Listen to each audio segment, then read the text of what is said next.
Good morning everyone. हम लोग यहाँ पे डिस्कस करेंगे अपनी सीरीज़ में जो 66 बीपीएससी मेंस के लिए चल रहा है। ये आने वाले जो भी बीपीएससी के मेंस होंगे उनमें भी रेलेवेंट होगा, क्योंकि ये प्रीवियस ईयर क्वेश्चन पेपर का डिस्कशन है। अगर आप प्रीवियस वीडियो देखेंगे तो इस कड़ी में मैंने ये पहला जो क्वेश्चन था 65th बीपीएससी का, उसको डिस्कस कर दिया है।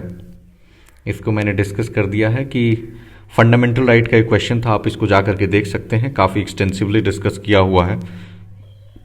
अब यहाँ पे आज मैं दूसरा क्वेश्चन ले रहा हूँ और इसको भी हम लोग काफ़ी एक्सटेंसिवली डिस्कस करने वाले हैं। तो चलिए क्वेश्चन पढ़ते हैं। क्वेश्चन ये लिखा है कि भारतीय संसद एक गैर प्रभुता संपन्न विधि निर्मात्री संस्था है, इस कथन की समीक्षा कीजिए। इंग्लिश में पढ़ देता हूँ। Indian parliament is a non sovereign law making institute, evaluate this statement. ठीक है, अब इसमें कुछ कीवर्ड्स हैं। वो कीवर्ड्स क्या है? एक तो इंडियन पार्लियामेंट, दूसरा नॉन सोवरेन, तीसरा लॉ मेकिंग इंस्टीट्यूट और चौथा इवैल्यूएट। आप किसी भी क्वेश्चन को अगर तोड़ना जान गए तो फिर आप उस क्वेश्चन का आसानी से हल कर सकते हैं। मैं यहाँ पे कंप्लीट आंसर लिखूंगा तो नहीं, लेकिन पूरी फ्रेमवर्क दूंगा कि कैसे किसी भी क्वेश्चन को हम तोड़ते हैं और उस क्वेश्चन का इंट्रोडक्शन कैसे बनाते हैं, बॉडी पार्ट्स कैसे होता है, इवैल्यूएट का मतलब क्या होता है, डिस्कस या फिर डिस्क्राइब, ये सारे जो डायरेक्टिव्स हैं ना, ये अलग अलग रिप्रेजेंट करते हैं। आप इस चीज़ को ध्यान में रखेंगे कि ये सारे जो कीवर्ड्स हैं ये अलग अलग रिप्रेजेंट करते हैं। ठीक है, यहाँ पे मैं एक एक करके नीचे यहाँ पे हम लोग तोड़ते हैं। उसमें हमारा पहला वर्ड है इंडियन पार्लियामेंट। पहले कीवर्ड्स आप लिख लें, जैसे देख लें, ये मोटा चल रहा है काफ़ी। इंडियन पार्लियामेंट पहला हमारा वर्ड है। दूसरा हमारा वर्ड है नॉन सोवरेन। तीसरा वर्ड है लॉ मेकिंग इंस्टीट्यूट।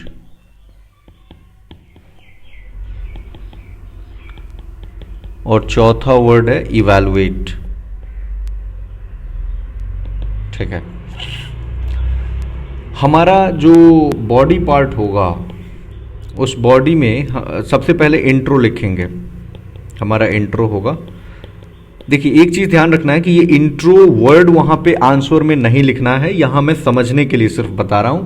ये वर्ड को आप हटा देंगे, बाकी आप इसकी फ्रेमवर्क बनाएंगे कैसे, इसको हम डिस्कस करते हैं। तो सबसे पहले इसमें कहा गया कि नॉन सोवरेन बॉडी है, गैर संप्रभुता। ठीक है, तो आप सबसे पहले सोवरेनिटी को यहां डिफाइन करेंगे। सोवरेनिटी का डेफिनेशन देंगे कि सोवरेनिटी होता क्या है।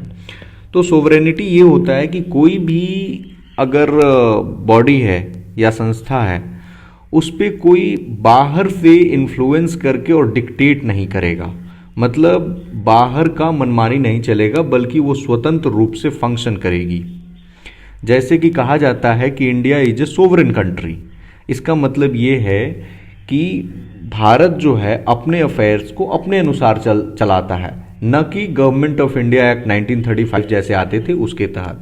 तो अब बेसिक सोवरेनिटी का डेफिनेशन यही दे देंगे कि सोवरेनिटी का मतलब होता है कि किसी भी तरह की एक्सटर्नल इन्फ्लुएंस या किसी भी तरह की एक्सटर्नल जो मोटिवेशंस हैं उनके तहत हमारी पॉलिसीज गाइडेड नहीं होंगी, बल्कि हम ये पार्लियामेंट जो इंडिया है वो खुद बनाएगा। ठीक है, हम बाद में जानेंगे कैसे इंडियन पार्लियामेंट नॉन सोवरेन है। पहले हम इंट्रो में क्या लिखेंगे। इंट्रो में आप दूसरी चीज, चूंकि लॉ मेकिंग इंस्टीट्यूट की बात कर रहा है तो थोड़ा सा पार्लियामेंट का रोल भी बात कर देंगे कि पार्लियामेंट का जो रोल है वो क्या होता है। जैसे पार्लियामेंट एक हाईएस्ट डिबेटिंग फोरम है, ऑथोरिटेटिव सोर्स ऑफ इंफॉर्मेशन यहाँ से मिलता है, इसके इलेक्टोरल फंक्शंस भी हैं। इसमें से कोई भी 2-3 जो आपको मोस्ट इंपॉर्टेंट लगे उसको चुन करके लिख सकते हैं। जब आपका इंट्रो हो जाए तो आप बॉडी पार्ट में, अगेन मैं बता रहा हूं कि ये वर्ड नहीं लिखना है, आपको सीधे ये पैराग्राफ में लिखना है। एक पैराग्राफ में 8-10 लाइन का होगा और उसके बाद बॉडी शुरू हो जाएंगे। बॉडी में आप सबसे पहले ये बताएंगे कि हाउ नॉन सोवरेन, कैसे जो है वो इंडियन पार्लियामेंट सोवरेन नहीं है। एक तरफ तो हमने देखा कि भारत सोवरेन है, लेकिन भारत की जो संसद है वो संप्रभु नहीं है। इसका मतलब क्या है? तो इसके लिए आपको जरूरत पड़ेगी, चूंकि हमने जो पार्लियामेंट्री सिस्टम लिया है उसको हम कहते हैं, कहां से लिया है? वेस्टमिंस्टर या ब्रिटिश, हमने यहां से अडॉप्ट किया है। तो इनका जो इनका अगर देखेंगे सिस्टम, तो ब्रिटिश पार्लियामेंट जो है वो सोवरेन है। ब्रिटिश पार्लियामेंट सोवरेन है। अब इसका मतलब क्या होता है? अगर आप यहीं से पूरा अपना आंसर निकाल लेंगे कि ब्रिटिश पार्लियामेंट कोई भी कानून बना सकता है, किसी भी तरह का उस पर लिमिटेशंस नहीं है, कोई भी ऑर्गन वहाँ पे जुडिशियल रिव्यू नहीं होता है। वहाँ पे कहा जाता है, एक फेमस कोट है उनके बारे में कि ब्रिटिश का parliament can make anything accept a man a women, a women a man. मतलब कि आदमी को औरत और औरत को आदमी को छोड़ करके ब्रिटिश पार्लियामेंट कुछ भी बना सकती है। ये फेमस एक कोटेशन दिया गया है ताकि ये रिप्रेजेंट किया जा सके कि yes it is very powerful. तो हमने समझा कि ब्रिटिश पार्लियामेंट जो है सोवरेन है, लेकिन हम सोवरेन नहीं हैं। हमारा इंडियन पार्लियामेंट सोवरेन नहीं है। ठीक है, इंडियन पार्लियामेंट। अब हम एक एक करके देखते हैं कि कैसे वो सोवरेन नहीं है। पहली चीज अगर आप देखें तो जुडिशियल रिव्यू। आप अभी मैंने बताया कि ब्रिटेन में कोई जुडिशियल रिव्यू नहीं होता है, न्यायिक पुनरावलोकन कहते हैं हिंदी में।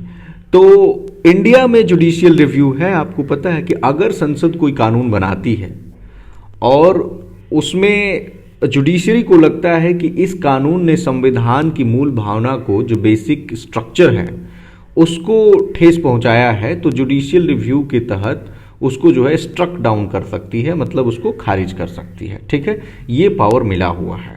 और अगर आप देखेंगे कि जुडिशियल रिव्यू तो आर्टिकल 13 में मिलता है। ये कैसे, किसके लिए है? तो ये है फंडामेंटल राइट के लिए। 32 में है, अगेन रिट जारी कर सकता है सुप्रीम कोर्ट। 226 में रिट जारी करता है, कौन जारी करता है? High court. ठीक है, तो जुडिशियल रिव्यू 136, इसमें स्पेशल लीव पिटिशंस होते हैं। तो बहुत सारे आर्टिकल्स के तहत आप इनको कोट कर सकते हैं। इसी से रिलेटेड हमारा दूसरा प्रोविजन जो अभी मैंने बताया वो था बेसिक स्ट्रक्चर। अगर आपको Kesavananda Bharati case versus state of Kerala 1973 याद होगा, उसमें ये बेसिक स्ट्रक्चर डॉक्ट्रिन को जुडिशरी ने इनोवेट किया था, यानी जुडिशरी के द्वारा ये लाया गया था। तो इसमें कहा गया कि पार्लियामेंट कोई भी कानून बना सकता है, लेकिन कुछ ऐसा कानून नहीं बनाएगा जिससे कि संविधान का जो मूल ढांचा है, यानी जो हमारे फोरफादर्स ने, कॉन्स्टिट्यूशन के जो फोरफादर्स थे उन्होंने सोचा था, उसको वो खत्म कर दे। ऐसा कोई नहीं बनाएंगे। तो बात आती है कि फिर ऐसा ढांचा है क्या? तो हमारी जो जुडिशरी है इसने कहा कि हम केस टू केस बेसिस पे डिसाइड करेंगे। हम आपको एक लिस्ट नहीं दे सकते अभी कि कौन कौन सा है। हाँ, ये बात अलग है कि अगर कुछ हम एग्जाम्पल्स की चर्चा करें जो अभी तक के मतलब जुडिशरी के वर्डिक्ट में आया है, तो इसमें जैसे कहा गया है कि फेडरलिज्म, पार्लियामेंट कुछ ऐसा कानून नहीं बना सकता जिससे कि फेडरलिज्म को खत्म कर दे, यानी संघवाद को खत्म कर दे। वो फ्री एंड फेयर इलेक्शन, ये बेसिक स्ट्रक्चर है। डेमोक्रेसी, ये बेसिक स्ट्रक्चर है। रिपब्लिक, मतलब संविधान, पार्लियामेंट कुछ ऐसा कानून नहीं बना सकता कि इन फीचर्स को एटसेट्रा, इन फीचर्स को खत्म कर दे। ठीक है, अब तीसरा कारण कि क्यों नॉन सोवरेन है वो ये है कि लिमिटेशंस ऑन आर्टिकल 368, ये भी रिलेटेड ही है। देखिए सारे इंटरलिंक्ड हैं। आर्टिकल 368 में आपको पता है कि संविधान की संशोधन की बात कही गई है, यानी अमेंडमेंट की। ठीक है, तो 368 के तहत संविधान की संशोधन है, तो उसमें भी लिमिटेशंस हैं। अब कैसे लिमिटेशंस है? तो अगेन बेसिक स्ट्रक्चर को नहीं वायलेट कर सकते हैं आप। अमेंड करें लेकिन बेसिक स्ट्रक्चर को वायलेट नहीं कर सकते हैं। अमेंडमेंट में भी कई तरह के प्रोविजंस किए गए हैं। कुछ जो है वो स्पेशल मेजोरिटी चाहिए। अब स्पेशल मेजोरिटी में भी कई तरह की मेजोरिटी है कि 2/3 वोटिंग इन प्रेजेंट या 2/3 जितने टोटल मेंबर्स हैं। उतना डिटेल नहीं जाएंगे, बस आप इसको मेंशन कर देंगे। ठीक है, चौथा हमारा जो होगा वो इसी से रिलेटेड होगा, फंडामेंटल राइट यानी मूल अधिकार। ये भी एक लिमिटेशंस है, क्योंकि पार्लियामेंट नॉर्मल जो लेजिस्लेशन होता है उसके तहत हमारे फंडामेंटल राइट को नहीं छीन सकता है, जो आर्टिकल 12 से 35 में दिए हुए हैं पार्ट 3 में। तो इसको नॉर्मल लेजिस्लेशन के तहत नहीं छीना जा सकता है, बल्कि इसके लिए संविधान में अमेंडमेंट करना होगा, तभी इसमें लाया जा सकता है चेंज, कोई भी चेंज अगर लाना होगा तो। जैसे अगर आपने देखा होगा कि आर्टिकल 21A को जब जोड़ा गया, ये एलिमेंट्री एजुकेशन के लिए है, बच्चों के लिए 6 से 14 साल को, तो इसके लिए 86th अमेंडमेंट की ज़रूरत पड़ी थी, जो सन 2002 में हुआ था। ठीक है, इसके अलावा एक और इम्पॉर्टेंट चीज़ जो बताता है पार्लियामेंट सोवरेन नहीं है, कि आर्टिकल 20 और 21, ये जो आर्टिकल्स हैं, जैसे 21 में क्या है, right to life and liberty, और इसमें 3 प्रोविजंस की बात कही गई है, जैसे कि रिट्रोस्पेक्टिव आप क्रिमिनल लॉ नहीं बना सकते, अपने खिलाफ किसी व्यक्ति को गवाही देने के लिए नहीं कह सकते, या डबल जियोपार्डी नहीं हो सकता, यानी एक ही क्राइम के लिए आप 2 बार पनिशमेंट नहीं दे सकते हैं। ठीक है, तो ये जो है ये लिमिटेशंस है। क्यों लिमिटेशंस है? क्योंकि इमरजेंसी, अगर देश में नेशनल इमरजेंसी लगी है, उस दौरान भी आप इन आर्टिकल्स को पार्लियामेंट सस्पेंड नहीं कर सकता है, प्रेसिडेंट के थ्रू या जो भी मेजर्स हैं, इनको सस्पेंड किया ही नहीं जा सकता है किसी भी तरह। ठीक है, 5वां क्या कारण है कि आप देखे होंगे 7th शेड्यूल, इसमें 3 लिस्ट्स की बात कही जाती है, union list, state list and concurrent list. तो देखे होंगे पार्लियामेंट जो है वो यूनियन लिस्ट और कंकरेंट लिस्ट पे तो कानून बना देगा, लेकिन what about the state list? State list का अपना कानून बनाने का है कि स्टेट लेजिस्लेचर उस पर बनाएगा, तो again it is a limitation. उसके बाद छठा हम देखेंगे तो वो है सेपरेशन ऑफ पावर। मतलब ऐसा नहीं है कि पार्लियामेंट बस एक ऑर्गन है, 3 ऑर्गन्स हैं, और इन तीनों, एक है क्या, न्यायपालिका, कार्यपालिका और विधायिका। तो ये तीनों ऑर्गन्स जो हैं वो अपने अपने स्फेयर में इंडिपेंडेंटली काम करते हैं। न्यायपालिका, जैसे विधायिका क्या करती है, यानी पार्लियामेंट कानून बनाएगी, जो कार्यपालिका है उस कानून को एग्जीक्यूट करेगी, यानी उनको लागू करेगी, और न्यायपालिका क्या करेगी, देखेगी कि क्या ये संविधान की मर्यादा के अंतर्गत रह करके ये कानून बनाया गया है नहीं, या न्यायिक पुनरावलोकन करेगी, लोगों के अधिकारों की सुरक्षा करेगी। ठीक है, तो तीनों ही अलग हैं, एक दूसरे में इंटरफेयर नहीं कर सकते, इनको चेक्स एंड बैलेंस हम कहते हैं। इस मेथड पे हमारा संविधान काम करता है। आखिरी जो मुझे लगता है वो ये है कि ये भी रिलेटेड ही है कि फेडरलिज्म। जैसे आपको पता होगा कि ब्रिटेन का जो संविधान है वो फेडरल नहीं है, वहाँ पे यूनिटरी सिस्टम है ब्रिटेन में। ठीक है, लेकिन हमारे यहाँ क्या है, फेडरल है, यानी कि जो स्टेट्स हैं वो केवल अपेंडेज नहीं है यूनियन के, बल्कि उनका अपना सेपरेट इंडिपेंडेंट एग्जिस्टेंस है।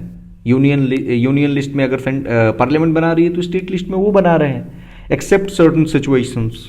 ठीक है, अब हम इतना डिस्कस करने के बाद मुझे लगता है हम एक और चीज डिस्कस करेंगे। क्वेश्चन में कहता है कि non sovereign law making institute, law making institute, तो इसमें क्या लिखेंगे आप? लॉ मेकिंग इंस्टीट्यूट में आप बताएंगे कि कैसे पार्लियामेंट लॉ बनाता है।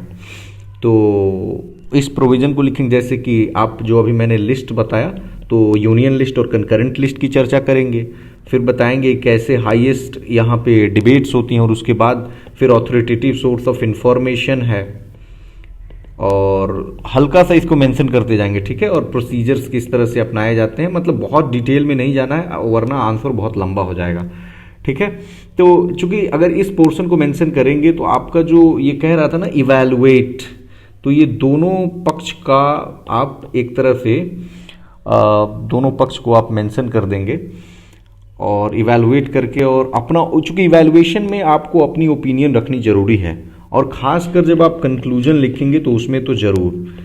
तो जब आप इसको कंक्लूड कर रहे होंगे तो उसमें हम ये लिखेंगे कि बैलेंस बहुत ज़रूरी है, और चूंकि हमारा देश जो है वो एक फेडरल कंट्री है, तो यहाँ पे ब्रिटेन की तरह सिस्टम वर्क नहीं करेगा, और ऑलरेडी सुप्रीम कोर्ट कह चुका है कि federalism is part of basic structure. तो हमारे लिए चेक्स एंड बैलेंस जो है ये ज़्यादा कारगर अप्रोच होगा। ठीक है, इससे क्या होगा कि ना ही एग्जीक्यूटिव ऑटोक्रेसी होगी, एग्जीक्यूटिव ऑटोक्रेसी का मतलब होता है कि जो कार्यपालिका है वो अपनी मनमानी ना करे और ना ही जुडिशियल ओवररीच होगा, यानी न्यायपालिका जो है अपनी शक्ति का दुरुपयोग भी नहीं करेगी, जुडिशियल ओवररीच। तो इस तरह से हम लिख सकते हैं। मतलब हमने यहाँ बताया कि कैसे इंट्रो बताया, फिर बॉडी में क्या लिखना है, ब्रिटेन से तुलना कर दिया, फिर 7 पॉइंट्स बताए, लॉ मेकिंग इंस्टीट्यूट कैसे है, फिर इवैल्यूएशन हो गया और फिर हमने कंक्लूजन लिख दिया। देखिए कोई भी आंसर इस तरह से अगर आप लिखते हैं तो ये बैलेंस्ड अप्रोच के साथ कंप्लीट आंसर होता है। हम लोग अपना तीसरा क्वेश्चन करेंगे नेक्स्ट, और ये सीरीज कंटिन्यू रहेगी। और आप लोग चैनल को सब्सक्राइब कर लीजिए, बेल आइकॉन दबा लीजिए, ताकि अगर जो भी वीडियो आता है तो आपको समय पे मिल जाए। और मैं पूरी कोशिश करूंगा कि जितने भी क्वेश्चंस हैं उनका एक साइनॉप्सिस दे दिया करूं। Thank you very much for listening.